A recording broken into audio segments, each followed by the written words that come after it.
Because you don't look ready. Okay. You are live. We are live. Hello and welcome to Sips by the Well. Tonight I have my very first in-studio guest, Ivan Perez. Say hi, Ivan. In kitchen. In kitchen, yes. Okay? So let's just be honest. My studio is in my kitchen. But this is the studio, and the Bible says to speak things as they are. So I'm speaking that I have a studio because someday I will have a studio. And Ivan's going to be my very first guest there too, since he was my first guest officially on the show. And now he's my first in-kitchen studio guest. So Ivan, say hi. Greetings. Greetings. Yes. Hello. So tonight we're going to just kind of talk about whatever. I think there might be a lot of laughing. As if you guys watched the last one with us, we did pick a topic, but we totally went off the rails and talked about whatever we wanted to talk about. So we just decided that we're going to do that now. We're not going to try to put it in a box. We don't put God in a box. So we might as well just talk about things. So tell me, how was your day, Ivan? My day was good. I started off on a really high note and slept in. Oh, what happened to 4 a.m.? I saw him yesterday and he was like, well, I'm getting up at 4 a.m. I'm like, 4 a.m.? That seems a little drastic. I'm checking to make sure it's working on Facebook here. Oh, yeah. So I did wake up at 4 a.m., but then I went back to sleep. He's on. I ditched that idea. Okay. I was thinking about this specifically because I was like, dang, that thing is not going to start till 6 and it's 4 a.m. He's like, no, I'm rolling back over, going back to sleep. So, yeah, and I actually didn't go to sleep till like 1:30. My mind was just racing about things. What? And so I didn't wake up until, God, it was like 8:45. I woke up in a panic, like, oh my God, I'm supposed to be working. So when did you finally get up? At 6:30. No, at 6 o'clock. Yeah. Oh, well, that's not too bad. I mean, that's still pretty early. That's probably the most that I can sleep. Really? Probably. Unless I go to sleep like at 1:30. Like 1:30. Okay, yeah. Like I didn't plan that, okay? Like I laid down at like 9:45. Well, maybe 10, but still, Yeah. What were you building scenarios? I was building something. I don't even know what. So I'm in a very busy season. For those of you who don't know, I preach at a church in Penn Valley. So week after this week, I'm preaching, and then April 20th, I'm doing a women's conference, and then in June, I'm having a women's retreat, and then in August, me and my family are going to Mexico for a vacation. So all of those were getting built. All of those scenarios were like racing around in my mind. Logistics. It was just, oh my gosh, and I'm not yet prepared for that. And the women's conference that I have to speak on the 20th, they're giving us 45 minutes to talk. And I feel like that's a long time. Like, I know I'm I'm a natural talker, but I want to stay on topic. I don't want to be like all blah, blah, blah, off in 50 rabbit trails, you know what I mean? So I feel like 45 minutes is a really long time to talk. Wow. So, and being in front of people. Like forever, yeah. Right? I don't know what it is because like when I preach, I do about 20, 30 minutes. So I guess it's not really that much longer. 30 minutes, yeah. I think the longest I talked was at FFR for, I think, like 10 minutes or 15 minutes. Well, no, on this you've talked longer. Oh, yeah. I actually have to cut ours down a little bit. Oh, yeah. But I'm not doing that today. We're just going to go and talk. It doesn't matter. Like I've been watching other podcasts, and I don't know if you know who Tim Ross is. Oh, he's legit. You got to check him out. Oh, yeah, you did. Yes, yeah, The Basement. And I watched a podcast of his the other day, and it was like 2 hours and something just with a guest. Oh, nice. And they just were going back and I was like, dude, I'm doing this. Like, I mean, that's a little long, but it wasn't like boring. Like it didn't lose me at any point. Yeah. So I think that's what's most important. Like, do you have things to talk about, Ivan? I have nothing. No. I want you to. So this morning, Ivan started off, he said, with worship. Oh, yeah. I do get to worship. I actually wanted to know more about your experience last night during baptisms. Man, there's just something about baptisms like that just I tried to keep it together like the whole time. I kept getting choked up like I was gonna cry, right? But Shannon was sitting next to me. And she kept like talking to me. And so it's like I kept sucking it back up. Yeah. Well then, and it was just special seeing the different, because there was kids, but then also young adults. Yeah. And then Brenda, you know what I'm saying? So a lot of different age groups and whatnot. So that was awesome. And I think just the idea of just people's lives getting transformed. I don't know that it's so much the baptism. I mean, baptism's awesome, don't get me wrong. But I think it's just powerhouse. You know what I'm saying? Like the watching people's lives, like Stacy and Lauren and Allie all graduate pretty soon. Mm-hmm. And I've known all three of them since they started in the program. And so just watching their lives just unfold, it's amazing to me. But what got me was I assume that guy's in the men's house. Mm-hmm. Is he? Okay. So I assumed that. I didn't know who he was. Mm-hmm. But man, did you see right at the end when his son just like hugged him? Like he almost knocked him over. He hugged him so hard. No way. Oh God, and he just held on to him, and I was just like, oh, like I ugly cried, I'm telling you. And I couldn't stop crying because it was just, I don't know, there's just something about when a parent chooses their kid. You know what I mean? Chooses like, you know what? I'm going to do this not only for myself, but for my kids. Mm-hmm. And then the boy is still so young. You know, like how old is this boy? I would say like 7, 8. I mean, he looks pretty young. So. Yeah, he looks pretty young. And so like 7 was the age when I turned my life completely around. My daughter was 7. Mm-hmm. And now she's 20, and just seeing that was like the detrimental age. You know what I'm saying? Like, I feel like if I would have kept going off the rails for probably like 3 or 4 more years, I don't know that she would have been as good as she is now. You know what I'm saying? Like, especially girls. Boys are a little different, but I feel like girls, they start getting promiscuous, you know, or boys too. Boys start getting on drugs. They start, you know, seeking validation in all the wrong places if they don't have it, especially from a father. And so, I don't know, it just wrecked me. It just really wrecked me. Like I came home I'm on the phone telling everybody, like, guys, like, what did you think? Because you were there. It was amazing. I was in a different spot. So I was at the on the right side where after they got baptized, we prayed for them. Oh, okay. Yeah. So that was super powerful. I felt a lot of energy and a lot of like from God, and was able to pray for them after they got baptized, and just spoke truth over their lives, and knocked down a lot of lies, a lot of core beliefs, and lies that hold them back. And I think that the declaration of following Jesus, especially for that individual with the son, choosing to take a couple years out of his life to transform his life, right? To choose Jesus, to get transformed by the inside out, so that he can be a better father to his child. Yeah. And he's actually doing that right now. He's being a better father to his child by getting the help that he needs. He's also helping his kid and whoever else comes into his life. Yeah, the ripple effect, exactly. For sure. Yeah. Like, yeah. No, I feel like, I don't know, I'm not a man, so I don't know. But I feel like for men, it's a little bit harder of a commitment than it is for women. I mean, women, as long as we're still getting to be a mom, I don't know if that makes sense, but as long as we're still getting to mom and we're still like nurturing and we're like cleaning our rooms and like doing things like that, I feel like it wouldn't be as hard of a decision as for a man. Mm-hmm. Like he has to like step out of his life, mm-hmm. You know what I mean? Live with other men, mm-hmm. Which, you know, that's a commitment in itself. I mean, the women too. Yeah, the women for sure. Like sometimes I talk to them, they're just like, there's so much hormones in that house and da-da-da. Yeah. I'm like, yeah, I can't even imagine it. Yeah, and I heard, okay. So I heard everyone's like monthly periods. Oh yeah, because they all live with each other. Yeah, isn't that weird? Isn't that weird? Yeah, Mother Nature is weird. Like the thing God made us is weird.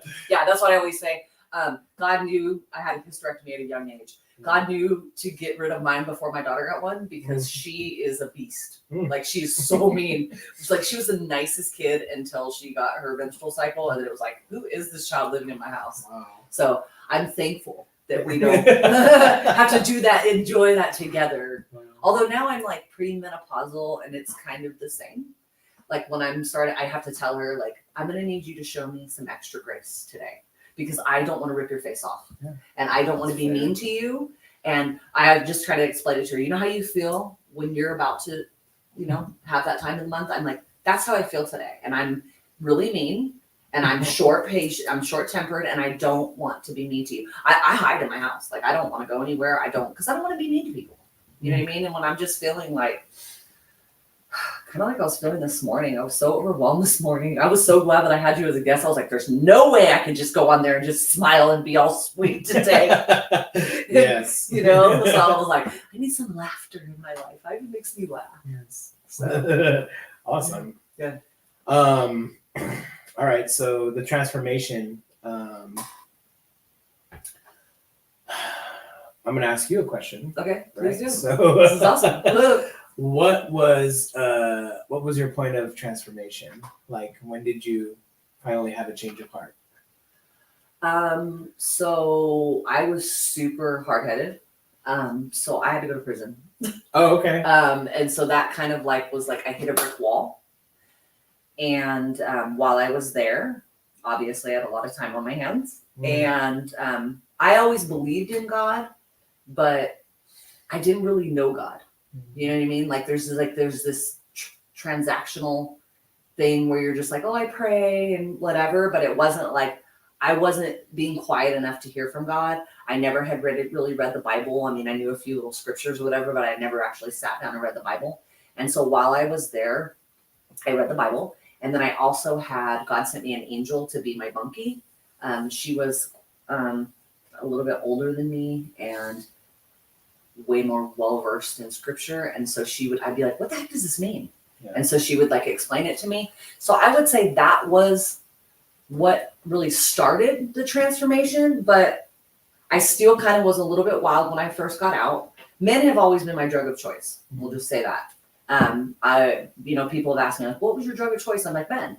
I never really had an addiction problem unless my significant other was doing it. And then I was like, oh, what are we doing? I'm ready to walk off the cliff with you. Yeah. Just because before you know the love of God and like you understand, like I was wanting to be loved so much that I was willing to like compromise everything just to be loved, just to be in a relationship, just to be, wanted. Yeah. And so I still did a little of that song and dance when I got out of prison, but then my mom ended up passing away like roughly about a year after I got out. And that was what solidified my relationship with God. The way God does things, he's such a timing God. I had been going to church, faithfully, but I had never joined like a small group or anything like that. And for those of you that are new to walking with the Lord, I highly suggest you get in a small group. Mm-hmm. Like small groups are where I've grown the most.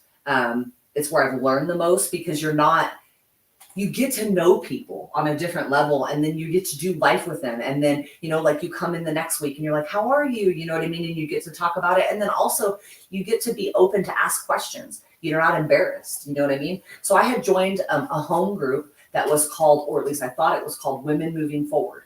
And so I thought, okay, my mom had just died and I had prayed a prayer to God. I was like, God, that my biggest problem is when I'm bored.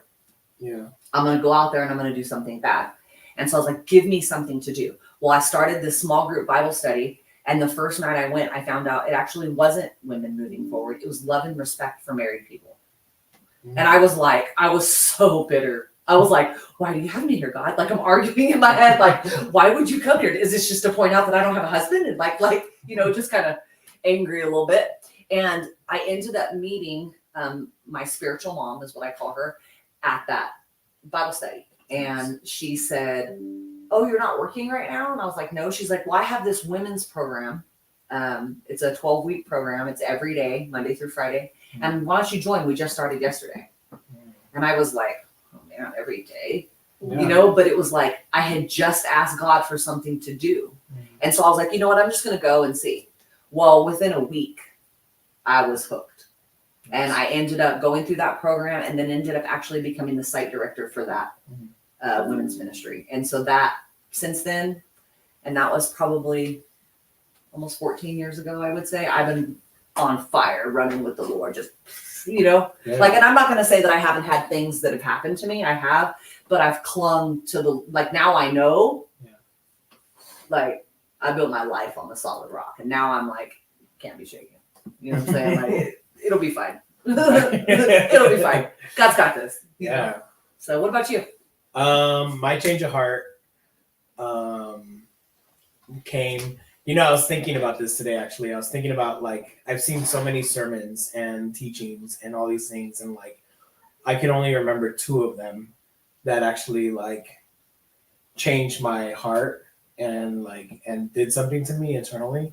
And I can't even remember the second one right now, but I remember the first one. Yeah, the first one was the first one, right? Which was, I think I was about 2 weeks sober, and it was around Christmas time, December 2018, and I decided to go to church with my niece and her husband and all their kids and stuff, and I don't know. So I was feeling really lost. I was feeling like all of a sudden that my heart was stirring, and the name of the sermon was "You Are Not Condemned," and he just unpacked Romans chapter 8 for us, which was really good. Which I had no idea what 8 or verse or any of that stuff. Yeah. All I know is that he said that I wasn't too late, and that I wasn't condemned for all the things that I've done to my family, to anyone, right? To mostly my family, all the relationships that I've either destroyed, taken advantage of, burned bridges, that none of that was too late, and that I could come back from that. So my guess is that the enemy had been lying to you, making you believe there's nothing you can do to reconcile those things. It wasn't even the enemy; it was me. Like, I was completely convinced that there was no hope for me. And I didn't even know that I needed a savior. Right. Yeah. I was just like, this is what life is. Yeah. Like, I get drunk, I go on a meth binge for a few months, I get sober, I get a job, I lose that job, get drunk, go on meth again, and just continue that cycle. Okay.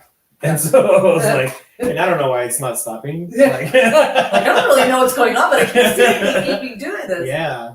And so, but yeah, that one, I wish I could remember the other one. Because I had it this morning, but I don't know what happened to it. But I was just thinking about that. So many sermons, so many teachings. Oh, you know what? I remember it now. Okay. And it was actually more recent. It was with Kevin at Powerhouse, actually. Okay. And he did a sermon on where he used the TVs for once, because they never do. They just, they just do the talking. And so, and it was a point, the main point was that we get to partner in Christ, or partner with Christ,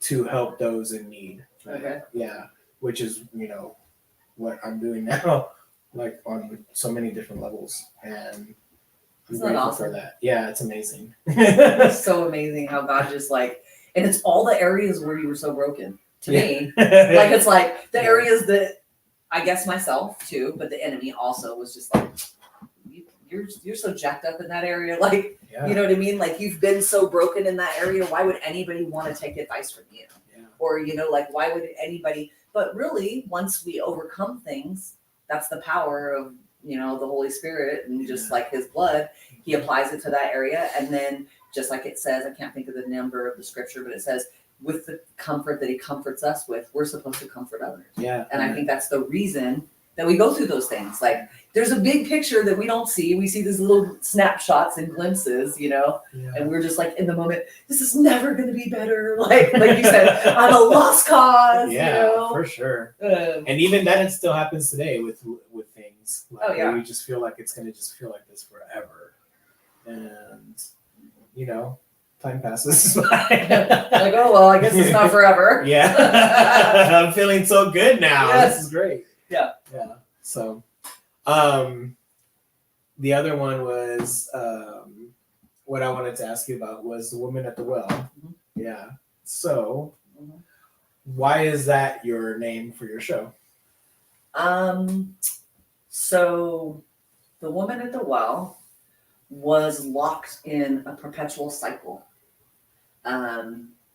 Jesus told her, you've been with 6 men, and the man that or 5 men, and the man you're shacking up with, more or less now, isn't your husband either. And so that was me. Yeah. You know what I mean? Like I said, men were my drug of choice. And so just when I read that, there was just something about, like, he knows everything I've ever done. Mm-hmm. And he still wants to use me. Mm-hmm. Like 7 is the number of completion. And so Jesus was the 7th man that she had met. If you think about it, like, she had been with 5, she had married 5. And just like her, commitment was never my problem. Like, she married all those dudes. Yeah. You know what I'm saying? So it wasn't like she was just out being a hoe. I mean, I'll be honest, I had my hoe phase in my life. I mean, when I was running amok. But I mean, I was always in a relationship. It wasn't like I was just like with this guy and with this guy. It was just, I was choosing the wrong men, And so until I really met Jesus and really found my worth and just really just sat at that well with him and let him tell me about everything I had ever done, but then also told me, like you said, it's not too late. Like, there's still hope for you. It changed my life. And I love that it says, she went and told everybody, and many believed because of what she had said. Yeah. And so I know that for myself, there's people that don't even believe in God that believe in God because they see my life. They're just like, okay, we knew this broad back in the days. Like, this is not the same chick. Yeah. And they're like, maybe they don't like believe in God per se, but they can see that there's some kind of tangible change. They can be like, okay, we don't know what it is. You know what I'm saying? And I think that's why God calls the ones that are in the gutter. You know what I mean? He loves glory. And he's just like, you know what? I'm going to take this girl because nobody's going to believe it. Right. Like, nobody's going to believe it. Yeah. Because if he chose people that were like in their own power and in their own, then everybody'd be like, oh, well, that's just them. Right. Like it says, he takes the foolish things to confound the wise. And I'm foolish. So, you know what I mean? Like, working on my own power is exhausting. Oh my God, for real. Yeah. Well, and what's so great is, like, the more he's changed me and like truly transformed who I am. Like, before I used to have to try to keep my mouth shut. And now that's just who I've become because I've taken on this new nature. I've taken on him, the fruits of the spirit. The more time I spend time with him, I don't need to clap back. Like, I don't need to. Now I realize, like, there's strength in shutting up. Like, I'm not a shutting up type of person. Like, I was always had to have the last word. Right. Oh my God, I always had to be right. And now, like, it's like, who cares? You know what I'm saying? Like, I'll argue, like, God used a man to get my attention. He knows what works on us, okay? So it was always a man. Like, I first started reading the Bible because of a guy that I had met.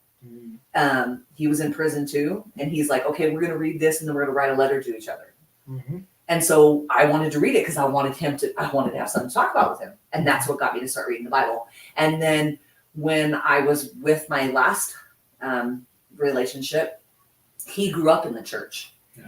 And so he knew all these big words, like atone, you're going to atone for that. And then I'd be like, oh my God, what does that mean? And so I started reading it more and I started really diving deep more. So again, God used, Genesis 50:20, what the devil meant for evil, God meant for good. You know what I'm saying? So he's just amazing.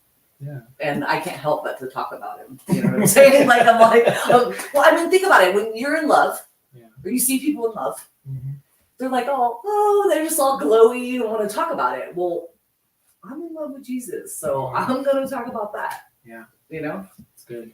There was something you posted about about the hating where they pick apart videos and they just slander people, or they pick apart or they make it negative. Yeah. So I'm sure you've seen on YouTube, there are these people that have actually created platforms tearing apart. They're mostly mega pastors a lot of the time. Oh, yeah. And they're just tearing them apart. They're like playing their sermons and then pressing pause and being like, right there, they said this and da-da-da. I'm like, first of all, I watched the whole sermon in its entirety, and you're taking that completely out of context. Yeah. Plus, when people are talking off top, there are things that I don't mean to say, like my refrigerator's like loud. It has its own personality. So like sometimes people misspeak. Yeah. You know what I'm saying? But that doesn't mean that they're like a false prophet or they're false teachers. And I just feel like, I don't know, like, how is that edifying the body of Christ? Like, do you think you're saving someone's soul because you're saying that you shouldn't listen to this person? Like, the Bible tells us that we're supposed to read the Bible for ourselves and that we have the Spirit of God living inside of us. So when there are certain pastors that I love misspeak, I don't think, oh my God, I'm never listening to them again. I'm like, oh, well, I don't know if I really agree with you on that, buddy, but cool. Yeah. You know what I mean? I don't know. It's crazy to me that people just tear down other believers. Now, I do think that there's good in, like, there's certain people that will point out the evil in the world that's hiding in a way. But just to blatantly tear down other believers, I don't think is. Yeah. What about, okay, so there's one guy. And I'm not saying all of them ain't full of crap. Yeah. You know what I'm saying? Like, there are ones that are. You know what Yeah. I'm saying? But, like, that's God's job to judge them. Yeah. Well, okay, so this guy was putting part of his sermon that God also likes to worship us. I don't know about that. Right. So, and that's bad. Like, I mean, I think that, but again, I think that could be taken out of context. I believe God, it says that we're his beloved. Yeah. And that he marvels over us, that we are his masterpiece. Yeah. So I guess that you could misspeak and say in a way that's, I mean, I wouldn't say that's worship still at the same time. I'm trying to make it for whoever you are, Pastor. But I'm really trying here, but I don't know. Yeah. I mean, that's interesting. I mean, maybe that was his interpretation of it. Yeah. I try to just give everybody the benefit of the doubt because I know I'd be saying some awful crap. I'm like, dang, why did I say that? Yeah. Thank God there was no internet in the 90s. Yeah. I mean, there was, but there's no, you couldn't do videos. I didn't get a cell phone until 2007. Oh, wow. Yeah, I lived in the country in Texas. So, like, the Lord was being kind to me. Yes. Like, I didn't get the internet until, like, 10 years ago. Wow. Yeah, so, yeah, Janelle kind of lived in a bubble. Yeah. And so, that's why I'm so technically, I don't even know the word, technically challenged. You know what I'm saying? Like, I don't know what I'm doing. Yeah. You gotta have friends like Ivan. Yeah. They can help me. Yeah. Because I don't know what I'm doing most of the time. I'm just winging it. But again, that's why I know it's God. Yeah. Because it's like, I couldn't do this on my own. Yeah. You know, but God will give you the people. He'll give you the resources. Like, he'll give you lights in your kitchen. and the strength to ask for help. Yeah, that was a big one for me. That was a big one for me. Yeah. I have a issue, which God revealed to me is pride. Yeah. Asking for help. I think it was a trauma response just because in the past people that have asked for help let me down. And so like I was keeping that as my core belief. Yeah. Like, and also like if people tell me no, I still deal with rejection issues. And so it's like, oh, well, you don't help me. You know what I'm saying?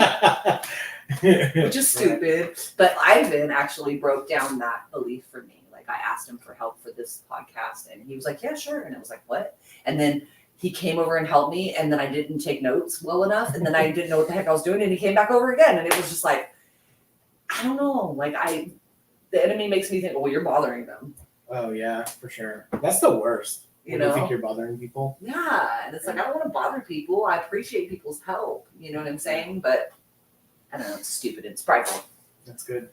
I do want to talk about the woman at the well, like how Jesus, how she comes and Jesus tells her about this living water. And if you drink this, or if you have this living water, you'll never be thirsty again.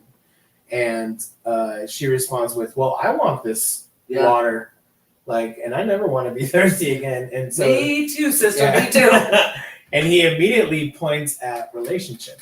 Like he gives her what she asked for. Right. which is all right. You want living water? Let's go get your husband.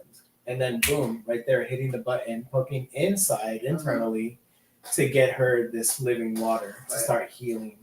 And and I just thought that was super amazing, because the root of all of our problems is relationship, is trusting other humans, where we need to where we have been hurt by them, but we also need them to heal.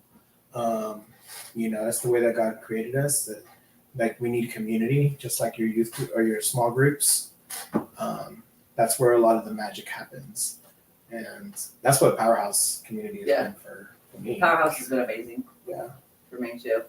Just, I miss our women's Bible study. We're not having it right now, and I'm legit like having withdrawals. Like, well, because it's just like you said. Like, it's just like, I love Sunday nights because my daughter's grown. I don't have a family to sit down at dinner with, and so just having somebody, like, I come in there and you're like, how was your week? It's just that having people that care about you. Having the community accountability. Yeah. You know what I'm saying? Like, right now I'm doing this eating thing, and it's like, my friend texted me the other day. I have the landing on Thursday nights, and we buy pizza for the teenagers. And she texted me like midway through, "Are you eating pizza?" And it's like, just having that. She's like, "I'm super proud of you. You're doing good." Like, you know what I mean? Just giving me positive, like, motivation to just keep doing it. It's like, that's good. Like, I know, like you said, Powerhouse does that for me too, and that's why I'm missing Bible study. Oh, I told Nancy about my Saturday food fest, where this dude ate a whole box of cereal, like, and it was great. It was cinnamon toast crunch and it had pockets inside with like the Oreo cream, and I just kept pouring the box. I'll just have a little more with some more whole milk. And but she told me, and then she's like, "Oh yeah, and our food to us fulfills a response or a need that we have for, like, connection." Really? And so I was like, and I just totally let it slip by my head. And then, like, later on, I texted her. I was like, "What did that mean?" It clicked in my head, and I what did I write her? I was oops. So I said, "Hey, Nancy, so you're saying that my Saturday food fest was maybe a result of me feeling lonely, and that makes sense?" And she's like, "Probably." Like, no straight answers. Like, you figure it out on yourself. But yeah, so I feel like that's something that we should all know. Well, since I've been doing this eating thing, I realized how much I was eating out of boredom. Yeah. Eating out of comfort. Yeah. Like, when something bothered me at work, I'm just like, I'm just going to eat something, But it wasn't me saying I'm going to eat something. It was just doing it. Yeah. Just eat to eat. And, like, I love food. Like, I love food. And I love, like, the taste of food. Like, I literally have been just looking at recipes and, like, looking at food since I've been doing this thing. Like, oh, I'm going to eat that because I'm doing this until I go to Mexico. Yeah. I'm trying to get healthy, but also I want some muscles. I've been going to the gym for a year and a half, and I'm not getting any muscles. And it's because I don't eat enough protein, I'm sure. I eat garbage. And then also because I want to feel confident in a bathing suit. And so, but when I go to Mexico, I'm eating whatever I want. Yeah. So I'm like looking at food like, ooh, I wonder if they have that at the resort already. And it's literally like sandwiches. Yeah, whatever. I want a sandwich because I can't have bread right now. Yeah. So yeah, food is definitely, it's an addiction. Like, I didn't realize how much of an addiction it was. Heck yeah. Like, it's bad. Yeah. I know, like, when we started at the New Life Dream Center, the recovery program that I went to, the first thing you see there on the table is, like, just a whole, like, a 6-foot table of pastries and cake. Why would they do that? To get them to stay for at least the first week. Reel them in? Yeah, because they need a replacement. Oh, like, well, yeah, no, I know that, like, alcoholics for sure. Sugar. Yeah, is sugar. a big thing, Heck yeah, because there's so much sugar in alcohol. Yes. Yeah, wow. Yeah. I didn't think about that. They're like, just leave little treats around the. Like, the other day I picked Lauren up. We went shopping on Saturday. Yeah. And I picked her up, and she brought me cutest, most delectable box of chocolate. She's like, I brought you a gift. And she's like, I'm all, a box of chocolate? Like, I wanted to cry. I was like, I can't eat this. Yeah. She's like, put it in your freezer. You'll be able to eat it. And what? And Look at someone- it every day? Yeah. I know. Last night, my daughter, her boyfriend came over and he works at a restaurant and he brought her the most yummiest looking piece of cake. And I was like, oh, wow. I wish I could have some. Was it really like super yummy and looking, or is it because like? No, I really like sweets. Because sometimes, you know, like when you're in the desert and you think like Water tastes really yeah. good. It might have been that. It might have been that. I don't know though. It looked like a pretty darn good piece of cake. Yeah, I'll have to ask her because she woofed it. Oh, okay. Nice. She's like She giving can me a do big that. old hug. She's like, oh, thank you. Awesome. Because unfortunately, like all toxic cycles, we pass them on to our children. Yeah. And she eats like crap. Like she eats so bad. And she's a little bitty thing, but I try to tell her, like, I'm watching you while you sit there and eat that whole bag of chips while you sit on the couch doing homework. Yeah. Like, I want you to break that before you have kids. Yeah. I want my grandkids to think raisins are candy. Yeah. Or asparagus. Yeah. Asparagus. Let's not go there. Dude, asparagus is great. I love asparagus, but I'm saying, like, I want them to think that that's the sugar they get to have as raisins. Yeah. You know, like, Oh. it makes me crazy. And please don't think I'm being judgy because I'm not. Like, I was not a good mom when I was young. I mean, I was a teenage mom. But I see people giving their little bitty kids soda. Oh. And I'm like, dude, don't start that at 2. Yeah. You know what I'm saying? Like, not only is That's it true. terrible for their systems or teeth, like, Yeah. don't. Like, don't. I want to scream, take that away, you know? But Yeah. soda was a hard one to break for me. But I haven't had soda in probably like 10 years. So here's one. So for you guys So with here's dogs, people with dogs that shop at Starbucks for their coffee, stop giving them whipped cream for The for a treat. snack. The cup. You are killing your dog. They act like it's crack. Have you seen their eyes when Yeah. they're licking whipped cream? It's because it's like crack for them. Well, do you know that what sugar does to our brain? yeah. Sugar, It's the same thing that cocaine does to our brain. It does. Yeah. It literally Yeah. ignites the same like little dee dee dee in your brain. I'm serious, and that's why it's so addictive. Yeah. Cinnamon Toast Crunch with zero filling. He's like, definitely. I can't wait to get back home. No, that's only on Saturdays. It's Well, I mean, at least you've got it down to a day. yeah. I'm like weighing my food and everything. Yeah. So I go to weigh in once a week, I guess. I have just started doing it. Yeah. So it's like really, honestly, I was already eating pretty healthy. I just I realized another thing, I'm a binge eater. Mhm. Like, I'm just like, whatever, I've ate bad today. I'm going to eat. And then I wake up and my arthritis, I can't even move my hand. I'm all, well, maybe I shouldn't have done that. That's true. But I'm doing pretty well on it. Like, I'm doing better than I thought I was going to. Yeah. And another thing I realized is I'm weighing out my food. And so the smaller portions, Oh yeah. I eat and then I feel like, oh my God, I'm still hungry. But if I wait, which I have no choice because I can't eat nothing else. That's what my deal is. I wait 15 minutes and I'm full. Yeah. I wasn't even giving myself time to get full. I'm just like, Yeah. you know what I'm saying? Like, Yeah. I can eat like a man. Until I'm done. Yeah. And I'm like part of the scrape the plate. You You know what I'm saying? Like, let's just get rid of it all. It's something called ghrelin What's that tells your stomach when you're full. Is it something? That's all I know. That's all that's it. I'm about to Google that. Yeah. 'Cause that's interesting. And I'm probably wrong. For sure. Where'd you hear that? In my own little, when I got super excited for like doing keto and I was actually sticking to it. And so just, How long did it last?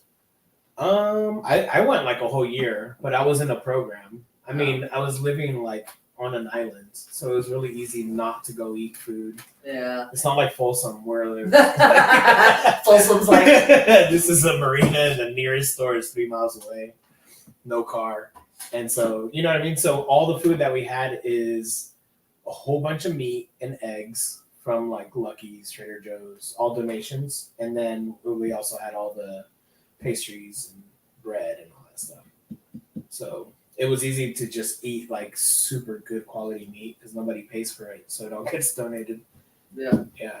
And so Nice. like all the grass fed. Yeah, I'm having grass-fed beef tonight, actually. At grocery outlet, they got $5 grass-fed steak, and I've been loading up on them. I'm serious, they're good Yeah, too. no, it's good. Maybe a little rosemary and some Yeah, because garlic the salt. cow's doing all the work. Like the cow's eating all the good nutrients and all the stuff. The and cow's you're doing all the good work. It's just eating Happy grass. cows come from California. Yeah. Yeah. Yeah. And so that's what grass fed is, right? So you're eating all the stuff from the earth instead of. And that's good for us. Yes. It's not processed. It's not. Crap. It's not. Well, some cows just get into caged places and then they just start feeding them mush and there's like stale candy and corn and What? yeah, it's just weird stuff that they just feed cows and they're like mass producing. So they don't. Stale candy? Yeah. So that was one of the products. Where are you getting your info? Stale candy. I'm between the hours of like 9 and 4 in the morning. No. Doing your studying. Yeah. Research. Sleep study, right? And no, that's why you want grass-fed beef, because otherwise Wow. you don't even know what they're feeding them. Wow. They're just like mass feeding cows just to cut them up. And Well, I mean, they're really just doing that to all of our food. Let's just be honest. The stuff that they put in our foods, like processed the food. processed stuff. I mean, everything. Like, I have a hard time eating and drinking dairy, and I think it's whatever I did when I was a kid. Right. You know what I'm saying? Like, I feel like the older we are, the more crap is getting in it, and you know, like, and all this. Like, do you know in Subway's bread? I can't even eat Subway bread. Do you know that they put the stuff that for insulation in their bread to pump it up? No joke. Like the Yes, the dude. pink Yes. fiberglass. I'm That's serious. Yeah, that sounds safe, right? I'm just saying, all that stuff is going on, like canola oil, like cooking oil. Literally, Not good. no. Yeah. I don't. We need olive oil. I use olive oil, avocado oil, even. Yeah. That stuff, the processed food and everything like that is like it's all a profit. Yeah. Greed. Yeah. Money. Well, it's all because they want it to last longer, and just like the preservatives are what jack me up. So like if I eat bread, it has to be sourdough. Yeah. Because like anything with like lots of preservatives, I can't do it. Yeah. It has lots of gluten in it. It has lots of things. My head, as you can see, I have psoriasis, and it gets all disgusting, and it's like ugh. Mhm. And then that's what makes my hands all cripply. Food. So Yeah. yeah, food addiction. Medicine. Well, it will be if we Continue to eat real whole eat food. the real stuff, Yeah. you know what I'm saying? And like have the color of the rainbow in all of your food and like the things that you eat, you know, different kind of vegetables and things like that. I have a cousin that actually, she's been a guest on here, and she's going to come back on here again. Yeah. What did she talk about? She is a holistic practitioner. Okay. And so she talks about how like her call is the body is a temple, and like this is a form of worship as well. Like the way that we treat our bodies, you know, like the spirit of God lives inside of us, and we're just like, you know what I mean? Yeah. And so she just said that she thinks that that's the missing link in the church. Yeah. Like a lot of people will be like whole in their mind, whole in their heart, or whatever, but then they're too sick to get off the couch to go do what God's called them to do because they eat like crap. Yeah. And they're on all these medications and you know all these things. And so we did a segment on that. And then the next one, she really believes in those doTERRA oils, like the doTERRA oil, like essential oils. She doesn't take any kind of medicine whatsoever. Like she said, that her medicine cabinet, she hasn't had real medicine in her medicine cabinet forever. And there's literally oil for everything. So like before, when I used to get a stuffy head, I would take a pill. Now I have this little thing, and I wish I had it in my pocket so I could show you. It's like this thing that you just smell. Yeah. And it's basically eucalyptus, mint, and something. And if I do it for like 15 minutes, like I do it intermittently, in like 30 minutes, my stuffiness will be gone. And drink lots of water. So like there's something that God put on this earth that cures everything. Yeah. What about teeth? Like they didn't have toothpaste in the Bible. I'm sure their teeth were really bad. You think so? Because they were also eating real food. Well, I mean, yeah, I think a lot of that has to do with probably health, but then I also think it has to do with predisposition. Like I know that I have a friend of mine, and he never really brushed his teeth, and he didn't have any cavities. So I think some of it is genetics, if that makes sense. Because I mean, I always went to the dentist. Mm-hmm. I always, you know what I mean? And I still had like root canals at like 7. Yeah. You know what I mean? So I think it's just like my dad had bad teeth, my mom had bad teeth. I think that. But then also, like you said, the things that we do to our bodies. So food. Yeah, it's all food. Yeah. And medicine. Medicine really rots your teeth. Drugs, medicine, things like that. Yeah, medicine. Mm-hmm. Everything that we do to ourselves, everything that we create so it's faster, more convenient, better, I guess, and makes things actually worse in the long run. Well, you know, it's funny you say that. So I can remember you were saying, going back to what you were saying about the sermon that changed your life. Okay. Yeah.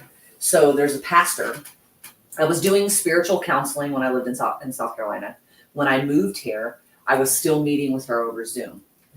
She suggested, you know, there's this pastor, and I think he has a teaching called Mind World. She's like, look it up. You know, I want you to watch it. I watched it, and oh my God, Ivan, my brain, like it unlocked so many strongholds. And now he's like my favoriteest pastor on the planet. Mm-hmm. Like, I thank God for him all the time, because it literally, I had a big problem with like negative thought patterns and things that like just plagued me. And his teachings, I like totally unlocked my brain. Well, I say all of that to say, oh crap, where was I going with that? What were we talking about prior to that? Basically backpedal. Exchanging something that's easier. There it is. Yeah. Thank you. Yeah. So we live in a microwave society. Yeah. Let's just put it to you there. So we're not willing to put in the work that it takes to overcome things. We want to just instant gratification. Yeah. He teaches this thing about back in the old days, he grew up very poor. And he said, like, they didn't have insurance to go to the doctor, so they had to believe God to heal them. Mm-hmm. You know, and he said that he thinks that modern day technology and money robs us of opportunities to believe in the Lord, to rely on the Lord. Mm-hmm. You know, like he said, when you have a headache, you automatically go in there and you take a Tylenol. Mm-hmm. You don't lay hands on yourself and pray for God to take away your headache. Mm-hmm. We don't even think about that. We're just like, we'll just go take Tylenol. You know what I'm saying? And so he was saying when he was young, he saw, like, people always say, well, we don't see miracles like in the Bible and da da da da. Well, first of all, we're not believing for anything. You know what I mean? Like he was saying, him and his wife, when they first got married, they didn't have any money. They were starting a church. He said he literally has testimony after testimony where they would sit in the kitchen and pray for somebody to bring them groceries, and literally groceries would show up on their front porch. Or like they would be stressing that day, like, God, I hope somebody invites us over for dinner. Mm-hmm. And somebody would invite him over for dinner. And so when we have all of these modern technology things, what do we need to call on God for? Mm-hmm. You know what I mean? So it robs us of not, like the Israelites, they couldn't just go to McDonald's. Mm-hmm. You know what I'm saying? Like they had to believe either God's going to supply our food, which they didn't believe. It was Moses' belief, not theirs. But I mean, let's just be honest. They were grumbling, like, we're going to starve to death. You should have just left us. Yeah, you know? I know. But so that tells you something, like no matter how much we have, little or not, yeah, our we still sucks. Complain about everything. Yeah. Joyce Meyer says, complainers remain. Oh. Like if you complain, you'll remain. Oh. Gotcha. And she said she used to be really bad about complaining. Yeah. And she said, God told me one time, look, you can't be both pitiful and powerful. Mm-hmm. So choose. Do you want to be pitiful and you want to just complain all the time, or do you want to be powerful? Right. You know, so you have to choose your hard, you know? Yes. I tell people all the time, you know, with the healing thing. Yeah. Well, my son actually, I talked to him the other day and it was a wonderful conversation. And he just said, I just know, Mom, it's going to be hard, you know, like to face all of this and go to therapy. And I said, you know, honey, you're right. I'm not going to sugarcoat it and act like it's not hard, but it's going to be hard regardless. So wouldn't you rather hurt to get to the other side where there's no bondage and where there's none of that? Or do you want to just keep in this pain of victim mentality and, you know what I mean, staying locked in these cycles? And I mean, choose your heart. Yeah. You know what I mean? Like, it's much harder to stay in that. And we don't realize it when we're in it though. Yeah. We think we're comfortable in our dysfunction. You know what I mean? We're just like, no. I mean, that's the same with toxic relationships. Mm-hmm. You stay because of the fear of the unknown. You stay because of the fear of, like, I'll just be in a relationship with somebody just so I can be in a relationship with somebody. I know this isn't good for me. I know that God's already showed me multiple signs that this person isn't good for me, or I keep going back to an ex, you know, things like that, when they're an ex for a reason. You know what I'm saying? But you keep going back because you're just like, well, I just want to be in a relationship. It's better than being by myself. And I can tell you, I've been by myself for several years now, and it's not better to just be in chaos. Yeah. You know, like, I know, but when I was in it, I was believing that it was. And our mind likes to romanticize things like, oh, but there was this one time, you know what I mean? Yeah. You know, like it focuses on all the, like it focuses on how good the cake tastes and not that it's giving me diabetes. You know what I'm saying? Like, and all the fish and chicken when they were being, you know, whipped and chained and all those things. But hey, that fish was really good. You should send us back to Egypt. We can get whipped and then have some fish, bro. But that's like us. That's how we are. Yeah. I think that's why. So somebody said, like, God also waited those 40 years because they were already in bondage, like, to their Egyptian life. And it was, he needed to think. I'm not going to say this is true or not, but he needed that generation to, like, not pass it on to his children. For sure. Yeah, for sure. Well, it's a process. You know what I mean? You gotta, like, all that's gotta die out. You know what's funny is I actually saw a thing on Facebook the other day, and it was talking about the significance of 41. Like, after 40 days, then came the 41st day. Like, after 40 years of wandering, you know, then, and 41, I discovered I had written something in my journal a while back because I kept asking God, like, what is the significance of 40? Like, what is always 40? Like, I read the Bible and it's like 40, Jesus went in the garden for 40 days and was tempted. Like, the 40, I'm like, what is 40, God? You know? Yeah. Well, I realized 40 was the year of my breaking point. 41 is when I finally surrendered everything to God. Nice. So I wandered for 40 years. And then at 41, so my next tattoo, I'm getting a 41. Nice. And I think it's a good conversation starter. Like, what's 41? You know what I'm saying? Like, one more than 40. Smart Alec. Yeah. That's good. So, awesome. Well, Ivan, I think we've been talking a long time. Okay. We could probably talk for even longer. Sure. So I thank you, everybody, for joining us. I thank you so much, Ivan, for coming over to the studio in the kitchen. Yes. I thank you for being a guest again and for being so transparent as you always are. Like I said, our show got the most views because I think we talk about things people want to hear about. Yeah. So everybody like, subscribe, click, share, all of those things. And hopefully we'll get Ivan to come back. Thanks for joining us. Bye. Are you sure?